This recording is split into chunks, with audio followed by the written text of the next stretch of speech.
দেখো আসসালামু আলাইকুম। এর আগের ক্লাসে আমরা মেঘ বৃষ্টি চ্যাপ্টার মেঘেদের পরিবার সম্পর্কে জেনেছিলাম। কি মেঘকে প্রধানত তিনটি ভাগে ভাগ করা যায় উচ্চতা অনুযায়ী। কি কি?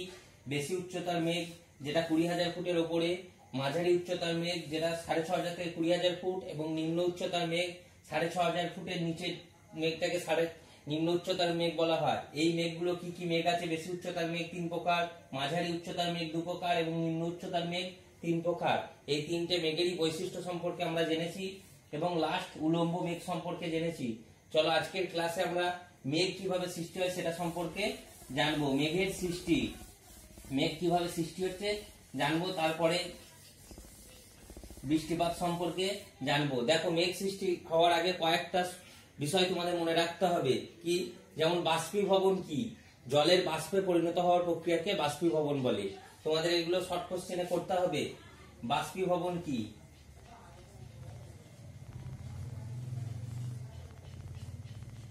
বাষ্পীভবন, জলের বাষ্পে পরিণত হওয়ার প্রক্রিয়াকে বলা হচ্ছে বাষ্পীভবন। তারপরে করতে হবে শিশিরাঙ্ক। যে তাপমাত্রায় বায়ু সম্পৃক্ত হয় তাকে শিশিরাঙ্ক বলে। যে তাপমাত্রায় বায়ু সম্পৃক্ত হয় তাকে শিশিরাঙ্ক বলে। বাষ্পীভবন,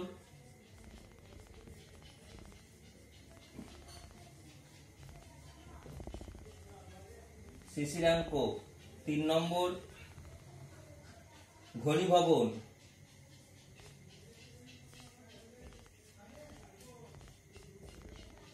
জলীয় বাষ্পের জলকণায় পরিণত হওয়ার প্রক্রিয়াকে ঘনীভবন বলে। জলীয় বাষ্পের জলকণায় পরিণত হওয়ার প্রক্রিয়াকে ঘনীভবন বলে। আর একটা জানতে হবে সম্পৃক্ত বায়ু।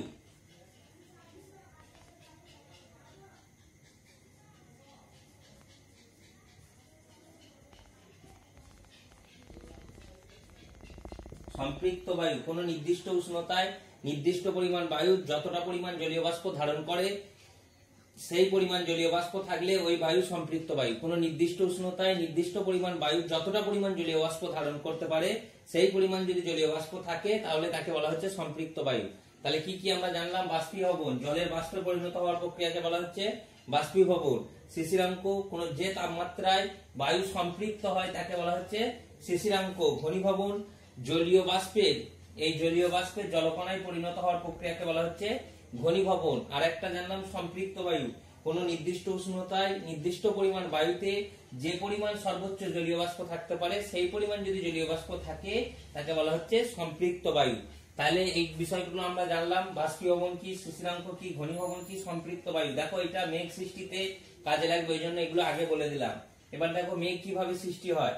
সূর্যের তাপে আমরা কি জানি? নদী, হ্রদ, পুকুর, জলাশয়ের জল বাষ্পীভূত হয়ে উপরের দিকে গিয়ে বায়ুতে মেশে। সূর্যের তাপে নদী, হ্রদ, পুকুর, জলাশয় ইত্যাদির জল বাষ্পীভূত হয়ে বায়ুতে মেশে। এছাড়া আরেক রকম ভাবে বায়ুতে জলীয় বাষ্প মেশে কি? গাছের প্রচ্ছেদন প্রক্রিয়ায়। মানে গাছের যে বাষ্পীভবন প্রক্রিয়া, গাছের প্রচ্ছেদন প্রক্রিয়ায় এই জলীয় বাষ্প বায়ুতে মেশে। তাহলে দুরকম ভাবে সূর্যের তাপে একরকম নদী, হ্রদ, পুকুর, জলাশয়ের জল মেশে, এবং কি হয়? গাছের প্রচ্ছেদন প্রক্রিয়ার মাধ্যমেও বায়ুতে এই জলীয় বাষ্প মেশে। এই জলীয় বাষ্পযুক্ত বায়ু কি হয়? সাধারণ বায়ুর থেকে আমরা জানি হালকা হয়। জলীয় বাষ্পযুক্ত বায়ু সাধারণ বায়ুর থেকে হালকা হয় এবং হালকা হওয়ার কারণে উপরের দিকে উঠে প্রসারিত হয়।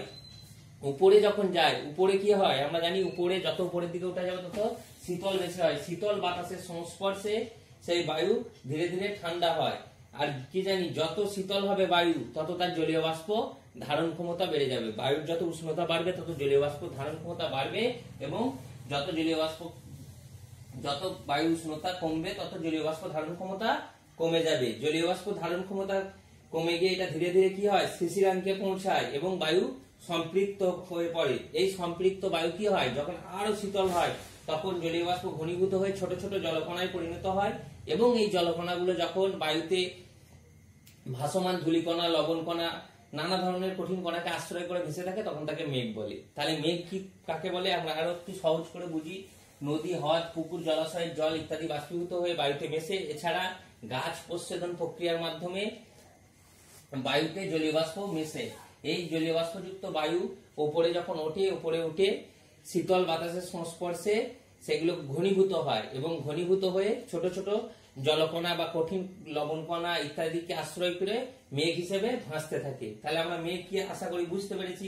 এই মেঘগুলো সাধারণত এর ব্যাস হয় 0.02 মিলিমিটার, 0.02 মিলিমিটার। এটা হচ্ছে এই মেঘগুলোর ব্যাস হয়। আর এই মেঘ সাধারণত কি বায়ুমণ্ডলে আমরা স্তরগুলো শুনেছি, ট্রপোস্ফিয়ার, স্ট্র্যাটোস্ফিয়ার, মেসোস্ফিয়ার, আয়োনোস্ফিয়ার। এই মেঘ সাধারণত ট্রপোস্ফিয়ারে অর্থাৎ সব থেকে নিম্ন স্তরে এই মেঘটা সৃষ্টি হয়, মেঘ দেখা যায়। তাহলে আমরা মেঘ সম্পর্কে একটা ধারণা হলো। এরপরে দেখো মেঘ হয়ে গেল, বাষ্পীভবন, শিশিরাঙ্ক, ঘনীভবন, সম্পৃক্ত বায়ু ইত্যাদি সম্পর্কে জানলাম। এরপরে আমাদের যেটা মূল আলোচ্য বিষয় অধঃক্ষেপণ সম্পর্কে জানবো। বৃষ্টিপাত এক প্রকার হচ্ছে অধঃক্ষেপণ। এবার আমরা অধঃক্ষেপণ সম্পর্কে জানবো। ভালো করে বুঝে পড়ো, দেখো পড়া তাড়াতাড়ি মুখস্থ হয়ে যাবে এবং অনেকদিন মনে থাকবে। অধঃক্ষেপণ কি? পৃথিবীর অভিকর্ষের টানে বায়ুমণ্ডল থেকে জলকণা বা বরফকণা, জলকণা বা বরফকণা বলতে কি? জলকণা বলতে তরল। পৃথিবীর অভিকর্ষের টানে বায়ুমণ্ডল থেকে জলকণা বা বরফকণা, জলকণা বলতে কি? জলকণা কি হয়? তরল হয়। জল কি হয়? তরল হয়। বরফ হলে কি হয়? কঠিন থাকে। তরল বা কঠিন অবস্থায় যখন ভূপৃষ্ঠে নেমে আসে তখন তাকে অধঃক্ষেপণ বলে। কি বোঝা গেল? পৃথিবীর অভিকর্ষের টানে বায়ুমণ্ডল থেকে যখন জলকণা বা বরফকণা ভূপৃষ্ঠে নেমে আসে তখন তাকে অধঃক্ষেপণ বলে। ভূপৃষ্ঠে নেমে আসতে হবে, উপর থেকে নিচে পড়তে হবে, তখন তাকে অধঃক্ষেপণ বলবে। এই অধঃক্ষেপণের বিভিন্ন ভাগ আছে। অধঃক্ষেপণের প্রধান হচ্ছে বৃষ্টিপাত। অধঃক্ষেপণের মধ্যে প্রধান হচ্ছে বৃষ্টিপাত। অধঃক্ষেপণের মধ্যে কি জানলাম? প্রধান হচ্ছে বৃষ্টিপাত। এই বৃষ্টিপাতের যে প্রকারভেদ, বৃষ্টিপাতকে প্রধানত 3 ভাগে ভাগ করা যায়।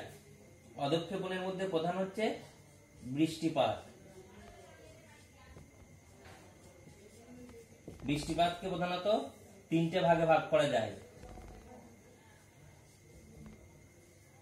পরিচলন বৃষ্টিপাত,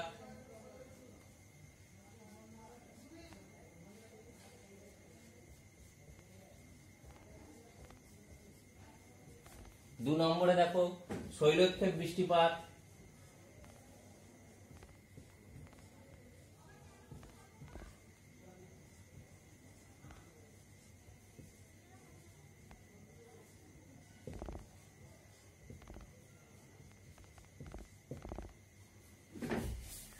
আর 3 নম্বরে দেখো ঘূর্ণবাদ বৃষ্টিপাত বা ঘূর্ণ বৃষ্টি।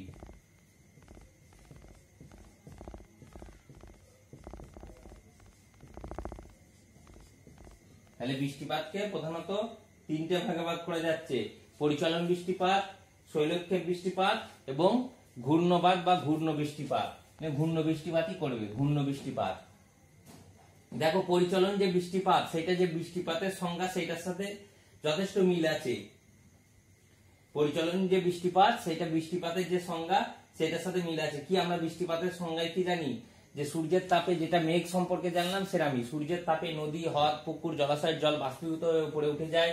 উপরে উঠে সেটা শীতল বাতাসের সংস্পর্শে ঘনীভূত হয় এবং ঘনীভূত হয়ে ছোট ছোট জলকণায় পরিণত হয়। এই জলকণাগুলো যখন একটা অপরের সাথে মিশে যায় তখন বড় বড় আকার ধারণ করে এবং তখন আকাশে ভেসে থাকতে পারে, পৃথিবী পৃষ্ঠে নেমে আসে, তখন তাকে বৃষ্টিপাত বলে। পরিচলন বৃষ্টিপাত সংজ্ঞাটা ঠিক ওই রকমই। পরিচলন বৃষ্টিপাতের সংজ্ঞাটা ঠিক ওই রকমই।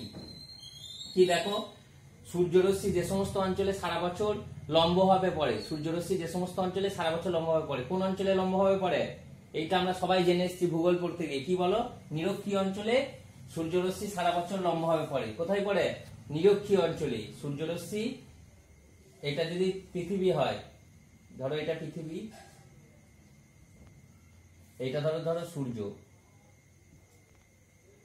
এইখানটায় এটা তাহলে নিরক্ষরেখা। এইখানে সূর্যরশ্মিটা সারা বছর লম্বভাবে পড়ছে। সূর্যরশ্মিটা সারা বছর এই নিরক্ষরেখায় লম্বভাবে পড়ে। তার মানে যে অঞ্চলে বা নিরক্ষীয় অঞ্চলে সারা বছর লম্বভাবে সূর্যরশ্মি পড়ে এবং এখানে বাষ্পীভবনের হারও বেশি। যখনই সূর্যরশ্মি লম্বভাবে পড়ে তত বেশি বাষ্পীভূত হবে। যত সূর্যরশ্মির পরিমাণ বেশি হবে তত বাষ্পীভবনের পরিমাণও বেশি হবে। কি হয়? এই সমস্ত অঞ্চলে প্রচুর পরিমাণে জলীয় বাষ্প বাতাসে মিশে এবং বাতাস হালকা হয়ে উপরে উঠে যায়। আগেই বলেছি জলীয় বাষ্প যখনই বাতাসে মিশবে বাতাস হালকা হয়ে উপরের দিকে উঠে যাবে এবং সেই বাতাস জলীয় বাষ্পের পরিমাণ কি হয়, যখন বেশি বাতাস জলীয় বাষ্প মেশে তখন হালকা হয়ে উপরে উঠে যায় এবং উপরে উঠে শীতল বাতাসের সংস্পর্শে ঘনীভূত হয়ে যায় এবং ঘনীভূত হয়ে সেটা আস্তে আস্তে সম্পৃক্ত হয়। সম্পৃক্ত মানে কি, বাতাসে যতটা পরিমাণ জলীয় বাষ্প ধারণ করতে পারে, সর্বোচ্চ পরিমাণ যদি জলীয় বাষ্প থাকে তাহলে এটাকে সম্পৃক্ত বায়ু বলে। তাহলে যখন সর্বোচ্চ সেই জলীয় বাষ্প ধারণ করবে সেই বাতাসটা তখন সম্পৃক্ত হয়ে যাবে, আর যখনই সম্পৃক্ত হয়ে যাবে তখন ছোট ছোট ধূলিকণাকে আশ্রয় করে উপরে ভাসতে থাকবে এবং ঘনীভূত হয়ে ভূপৃষ্ঠে যখন পড়ে তখন তাকে পরিচলন বৃষ্টিপাত বলে। দেখো আরো ভালো করে বোঝো সহজ ভাবে, যে সমস্ত অঞ্চলে সূর্যরশ্মি সারা বছর লম্বভাবে পড়ে এবং সেই যে অঞ্চলে জলভাগের পরিমাণ বেশি, লম্বভাবে পড়লেই হবে শুধু, জলভাগের পরিমাণও বেশি থাকতে হবে। কেন, জলভাগ থাকবে তবে তো জলীয় বাষ্প হবে। জল বাষ্পে পরিণত হওয়ার প্রক্রিয়াকে বলা হচ্ছে বাষ্পীভবন। জল থাকতে হবে তবে তো বাষ্পীভূত হবে। তাহলে লম্বভাবে যদি পড়ে, যদি কোনো মরু অঞ্চলে লম্বভাবে সূর্যরশ্মি পড়ে তাহলে বাষ্পীভূত হবে না, হবে না। তাহলে নিরক্ষীয় অঞ্চলে, যে অঞ্চলে সূর্যরশ্মি সারা বছর লম্বভাবে পড়ে এবং তার সাথে সাথে কি হয়, যে জলভাগের পরিমাণও বেশি, সেই সমস্ত অঞ্চলে কি হয়, বাষ্পীভবনের পরিমাণও বেশি হয় এবং জলীয় বাষ্প যখন বাতাসে মেশে বাতাস তখন হালকা হয়ে উপরের দিকে উঠে যায় এবং প্রসারিত হয় এবং ঊর্ধ্বগামী বায়ুচাপও কম হওয়ার কারণে উষ্ণতাও কমে যায়। যখন উপরে উঠে যায় তখন সেখানে কি হয়, ঊর্ধ্বগামী বায়ুচাপও কম হয়। উপরে আমরা কি জানি, বায়ুচাপ নিচের তুলনায় কম হয়। তাহলে বায়ুচাপ যখন কম হয় তখন উষ্ণতাও কমে যায় এবং সেই উষ্ণতা জলীয় বাষ্পের পরিমাণ একই থাকে, সেই উষ্ণতা এবং জলীয় বাষ্পের পরিমাণও একই থাকে। ঠান্ডা বাতাস কম জলীয় বাষ্প ধারণ করতে পারে বলে বায়ুর আপেক্ষিক আর্দ্রতা বেড়ে যায়। কি জানি, যত বাতাসে জলীয় বাতাস যত ঠান্ডা হবে তত আপেক্ষিক আর্দ্রতার পরিমাণ বাড়বে। আপেক্ষিক আর্দ্রতার পরিমাণ বাড়বে। আপেক্ষিক আর্দ্রতাকে বলা হয় রিলেটিভ হিউমিডিটি। যত আপেক্ষিক বাতাসের উষ্ণতার পরিমাণ যত বাড়বে, এটা ভালো করে বোঝো, যত বাতাসের উষ্ণতার পরিমাণ কমবে তত আপেক্ষিক আর্দ্রতা বাড়বে। অর্থাৎ বায়ুতে যত জলীয় বাষ্প উষ্ণতা কমবে তত সেই বায়ুটা কি হবে, সম্পৃক্ত হয়ে পড়বে। কারণ কি, জলীয় বাষ্প ধারণ ক্ষমতা কমে যাবে, অল্পতেই বায়ু জলীয় বাষ্পতে সম্পৃক্ত হয়ে পড়বে এবং ছোট ছোট জলকণায় পরিণত হয়। এই জলকণাগুলো কি করে, মেঘ আকারে বিভিন্ন ধূলিকণাকে আশ্রয় করে উপরে ভেসে থাকে এবং এগুলো সাধারণত এই যে পরিচলন বৃষ্টিপাত, এটা কিউমুলো নিম্বাস মেঘের সৃষ্টি করে। পরিচলন বৃষ্টিপাতে কি মেঘের সৃষ্টি করে, সাধারণত কিউমুলো নিম্বাস মেঘের সৃষ্টি করে এবং যখন সেইগুলো অভিকর্ষজ টানে ভূপৃষ্ঠে পতিত হয় তখন তাকে পরিচলন বৃষ্টিপাত বলে। এই পরিচলন বৃষ্টিপাত দেখবে প্রায় প্রতিদিন নিরক্ষীয় অঞ্চলে বিকেল 4টের সময় হয় বলে একে 4 o'clock রেন বলেও পরিচয় করা হয়। আর কিউমুলো নিম্বাস মেঘে আমরা একটা কি বৈশিষ্ট্য জেনেছি, যেখানে বজ্রপাত সহ বৃষ্টিপাত হয়, মানে বজ্রপাত সহ বৃষ্টিপাত হয়, কিউমুলো নিম্বাস মেঘের একটা বৈশিষ্ট্য। তাহলে আমরা এখান থেকে পরিচলন বৃষ্টিপাতে কি কি জানতে পারলাম। পরিচলন বৃষ্টিপাতে নদী, হ্রদ, পুকুর, জলাশয়ের জল যখন বিশেষত নিরক্ষীয় অঞ্চলে সূর্যের তাপে বাষ্পীভূত হয়ে উপরে উঠে যায়, উপরে উঠে শীতল বাতাসের সংস্পর্শে ঘনীভূত হয় এবং এখানে যে মেঘের সৃষ্টি করে সাধারণত কিউমুলো নিম্বাস মেঘের সৃষ্টি করে। আর কিউমুলো নিম্বাস মেঘের বৈশিষ্ট্য আমরা কি জানি, যে বজ্রপাত সহ বৃষ্টিপাত ঘটাবে। তাহলে পরিচলন বৃষ্টিপাত একটা, একে আবার প্রতিদিন প্রায় বিকেলে 4টের সময় হয় বলে একে 4 o'clock রেনও বলা হয়। তাহলে পরিচলন বৃষ্টিপাত সম্পর্কে আমরা কি জানলাম, এখানে কি মেঘের সৃষ্টি করে, এটা সাধারণত প্রধানত নিরক্ষীয় অঞ্চলে হয়। পরিচলন বৃষ্টিপাত নিরক্ষীয়, এই জিনিস কটা তোমাদের মনে রাখতে হবে। পরিচলন বৃষ্টিপাত কোথায় হয়, নিরক্ষীয় অঞ্চলে হয়। 2 নম্বর, এরকম বইয়ে কিন্তু ভেঙে ভেঙে দেওয়া থাকবে না, ভালো করে বোঝো। 2 নম্বর কোথায়, এই পরিচলন বৃষ্টিপাত কোন মেঘে হয়, দেখা যায় কিউমুলো নিম্বাস।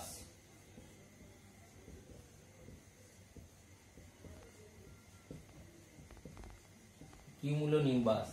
আর কিউমুলো নিম্বাস মেঘে কি একটা বৈশিষ্ট্য থাকে, বজ্রপাত সহ বৃষ্টিপাত হবে। বজ্রপাত সহ বৃষ্টি, বজ্রপাত সহ বৃষ্টিপাত। আর এই পরিচলন বৃষ্টিপাত আর একটা বৈশিষ্ট্য কি দেখলাম, প্রতিদিন বিকেল 4টের সময় দেখা যায়, এই জন্য একে 4 o'clock রেনও বলা হয়। তাহলে নিরক্ষীয় পরিচলন বৃষ্টিপাত কোন অঞ্চলে দেখা যায়, নিরক্ষীয় অঞ্চলে দেখা যায়। এই পরিচলন বৃষ্টিপাত কোন বেগে সাধারণত হয়? কিউমুলোনিম্বাস বেগের দ্বারা। এখানে কি হয়? বজ্রপাত সহ বৃষ্টিপাত হয়। এটা প্রতিদিন বিকেল প্রায় 4টের সময় দেখা যায় বলে একে 4 o'clock রেন বলা হয়। তাহলে এইটা মোটামুটি জানলাম। আর একটা প্রধান বৈশিষ্ট্য, এখানে কি হবে? এখানে জলভাগের পরিমাণ বেশি থাকতে হবে, নাহলে তো বাষ্পীভবনের জলভাগের পরিমাণ বেশি।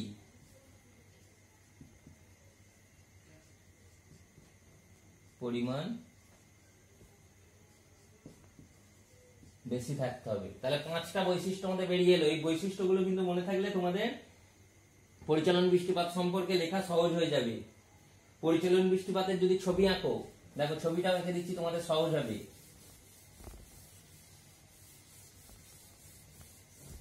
পাঁচটা বৈশিষ্ট্য এলো। এবার ছবি দেখো পরিচলন বৃষ্টিপাতে, একবারে সহজ ছবি। ধরো যাই ছবি আঁকবো আমরা, চারিপাশে বর্ডার টেনে নেবো।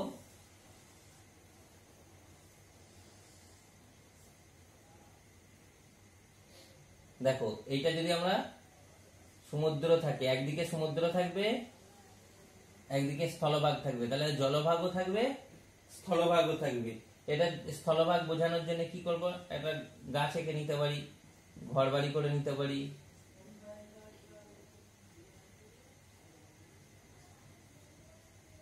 এবং ঘর বাড়ি গাছপালা করে নিতে পারি।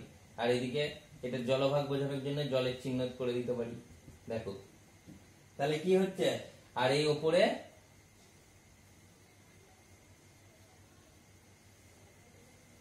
মেঘ করে দিলাম।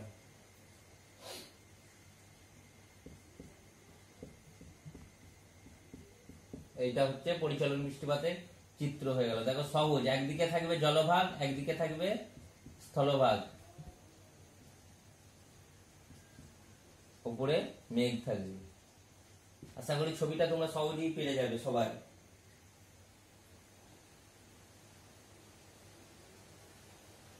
আর এখানে লিখে দেবে শীতল বায়ুর দ্বারা মেঘের সৃষ্টি, আর এখানে দেবে ঘনীভবন প্রক্রিয়ায় মেঘের সৃষ্টি হচ্ছে। শীতল বায়ু কি হচ্ছে? উষ্ণ বায়ুর স্থান দখল করবে। আর ঘনীভবন বায়ুর এখান দিয়ে তীর চিহ্ন করে ঊর্ধ্বগমন করে দিতে পারো, যে এখান থেকে বাতাস উঠছে, আর এইদিকে দেখা যাবে এইদিকে মেঘ সৃষ্টি হয়ে বৃষ্টিপাত হচ্ছে, এইদিকে তীর চিহ্ন করে দেখিয়ে দিতে পারো। তাহলে সহজ ছবি আছে পরিচলন বৃষ্টিপাতের, ছবি সমেত পরিচলন বৃষ্টিপাতটা আমাদের হলো। এরপরে দেখো শৈলক্ষেপ বৃষ্টিপাত আর ঘূর্ণ বৃষ্টিপাত হবে।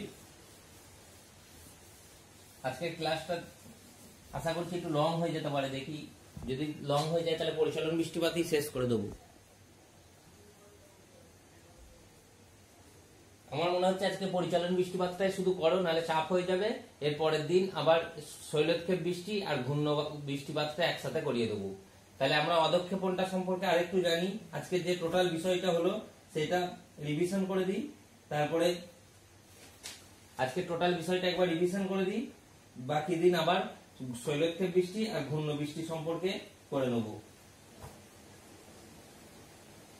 দেখো যে অধঃক্ষেপণ বললাম, যে যখন কোন জলীয় বাষ্পযুক্ত জল কি কঠিন বা তরল আকারে অভিকর্ষজ টানে উপর থেকে নিচে পড়ে, তাকে অধঃক্ষেপণ বলে। জলীয় বাষ্প রূপে যখন কঠিন বা তরল আকারে, কঠিন আকারে বলতে বরফের রূপে, তরল আকারে যখন বৃষ্টিপাত রূপে যখন উপর থেকে নিচে পড়ে, তখন তাকে বলা হচ্ছে অধঃক্ষেপণ। ভালো করে অধঃক্ষেপণটা বোঝো। অধঃক্ষেপণের প্রধান একটা ভাগ বলেছিলাম বৃষ্টিপাত। যেহেতু ক্লাসটা লং হয়ে যাচ্ছে তাই অধঃক্ষেপণটা আবার একবার বলে দিচ্ছি। পরিচালন বৃষ্টিপাতটা বলেছি, আর এর পরের ক্লাসে বলেছিলাম দুটো ক্লাসে শেষ করব, কিন্তু দুটোই হবে না, পরে শৈলক্ষেপ আর ঘূর্ণবাতটা আরেকদিন করাবো। দেখো অধঃক্ষেপণের এখনো ভাগ আছে। কি ভাগ? যে গুড়ি গুড়ি বৃষ্টি। গুড়ি গুড়ি বৃষ্টি বলতে যখন খুব জলকণাগুলো ছোট ছোট আকারে, অর্থাৎ আমরা জানি কি বৃষ্টিপাত সাধারণত 0.5 মিলিমিটারের বেশি হয়, কিন্তু যখন 0.5 মিলিমিটারের কম ছোট ছোট হয়, 0.5 মিলিমিটারের যখন কম হয়, তখন তাকে বলা হচ্ছে গুড়ি গুড়ি বৃষ্টি। দেখবে খুব মাঝে মধ্যে হালকা কুয়াশার মতো ঝরঝর করে বৃষ্টি পড়ে, একে বলা হচ্ছে গুড়ি গুড়ি বৃষ্টি। এটা একটা অধঃক্ষেপণের ভাগ। তাহলে অধঃক্ষেপণের একটা ভাগ পেয়েছি বৃষ্টিপাত, 2 নম্বর পেলাম গুড়ি গুড়ি বৃষ্টি। 3 নম্বর দেখো স্লিট। স্লিট বলতে কি? জলকণা ও তুষারকণার আংশিক মিশ্রিত রূপ হলো স্লিট। জলকণা এবং তুষারকণা মানে জলের সাথে তুষার, তুষার বলতে বরফ, জলের সাথে হালকা হালকা যে বরফের কণার মতো পড়ে তাকে বলা হচ্ছে স্লিট। তাহলে অধঃক্ষেপণের 1 নম্বর ভাগ পড়েছি বৃষ্টিপাত, 2 নম্বর পড়লাম গুঁড়ি গুঁড়ি বৃষ্টি,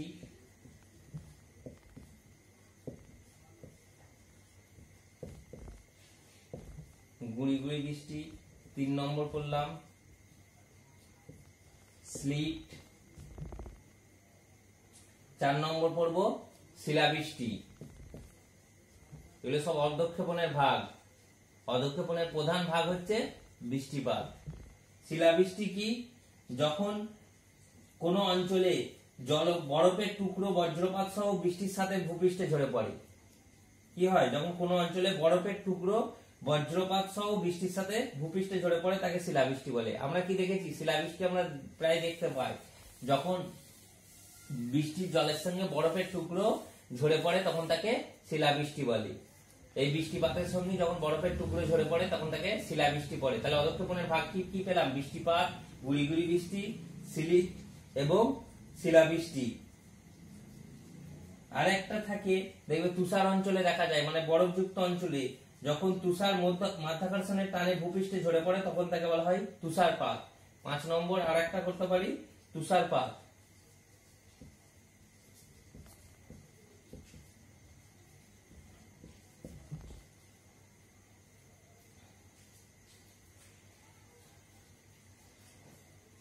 এগুলোর ইংরেজিগুলো লিখে দিচ্ছি তাহলে তোমাদের সহজ হবে, ইংরেজিগুলো তোমাদের জানা হবে। গুঁড়ি গুঁড়ি বৃষ্টি ড্রিজেল বলা হয়।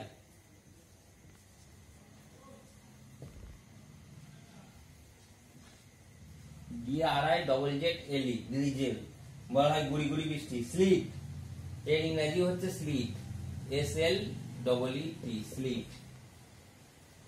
শিলাবৃষ্টি হেলস্টর্ম, শিলাবৃষ্টিকে বলা হচ্ছে হেলস্টর্ম,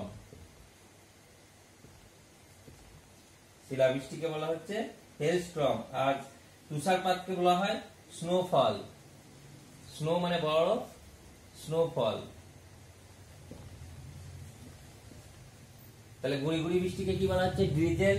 স্লিট বলা হচ্ছে, স্লিটকে ইংরেজিতেও স্লিট বলা হয়। শিলাবৃষ্টিকে বলা হচ্ছে হেলস্টর্ম এবং তুষারপাতকে বলা হচ্ছে স্নোফল। আর বৃষ্টিপাতকে তো সবাই আমরা জানি রেইনফল বলা হয়। বৃষ্টিপাতকে রেইনফল বলা হয় সবাই জানি, ওই জন্য আর বৃষ্টিপাতটা লিখলাম না। দেখো তাহলে আমরা অধঃক্ষেপণেরও যে কয়েকটা ভাগ হয় শুধুমাত্র বৃষ্টিপাত নয়, গুঁড়ি গুঁড়ি বৃষ্টি, স্লিট, শিলাবৃষ্টি, তুষারপাত এগুলো সম্পর্কেও জানলাম। তাহলে আজকের ক্লাস এখানেই আমরা শেষ করছি। মেঘগুলো আলোচনা হয়েছে আগের ক্লাসে। আজকের ক্লাসে অধঃক্ষেপণ কি, এর শ্রেণীবিভাগ, তার সাথে সাথে জেনেছি কয়েকটা মোস্ট ইম্পর্টেন্ট সংজ্ঞা, না হলে বৃষ্টিপাতই বোঝা যাবে না। কি কি? যে বাষ্পীভবন কাকে বলে, জলের বাষ্পে পরিণত হওয়ার প্রক্রিয়াকে বাষ্পীভবন বলে।